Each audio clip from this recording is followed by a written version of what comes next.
حج کی تیاری میں 3 کام بڑے اہم ہیں۔ سب سے پہلا کام تو یہ ہے کہ ہم حج کو سیکھیں، اس کی تیاری کے ساتھ ساتھ کہ کیا کیا کرنا ہے، کیسے کیسے کرنا ہے، کیا نہیں کرنا۔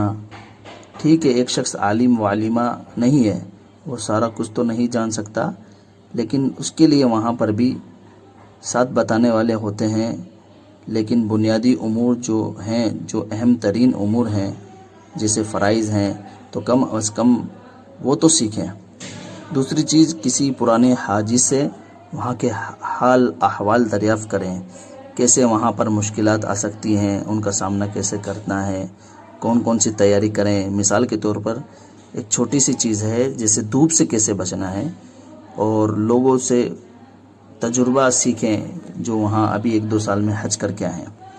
اور دوسرا، اس تیاری میں سب سے زیادہ اہم میرے خیال میں جو ضروری ہے وہ پیدل چلنے کی پریکٹس ہے، کہ پیدل چلنا ہمارے ملک میں اتنا خاصا نہیں ہو سکتا، اتنا نہیں ہوتا۔ اگر ہم اپنے ملک میں یا شہر میں پیدل چلتے بھی ہیں تو اتنا نہیں چلتے، تو روزانہ جتنا وہاں چلنا ہوتا ہے، تو پیدل چلنے کی کوشش کریں۔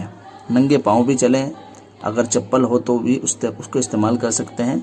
ہاں، اپنے صحت کا بھی خیال رکھیں، یعنی یہ مضبوط لوگوں کا کام ہے۔ اور آخر میں سب سے اہم اور ضروری، اپنی نیت کی پاکیزگی، اور نیت کی پاکیزگی کے لیے اللہ تعالیٰ سے دعا بھی کریں۔ صرف میں جو ہے یہ حج کر رہا ہوں اللہ کی رضا کے لیے، صرف اللہ کی محبت کے لیے، اور صرف اللہ سے ملاقات کے لیے، یعنی اللہ کے گھر کی زیارت ان پاکیزہ نیت کے ساتھ کریں، اور ان پاک نیتوں کے ساتھ جائیں۔ اللہ تعالیٰ ہماری نیتوں کو پاکیزہ بنائیں، اگر اس میں کوئی ٹیڑھ آئے تو اللہ تعالیٰ اس کو بھی پاک فرمائیں اور قبول فرمائیں۔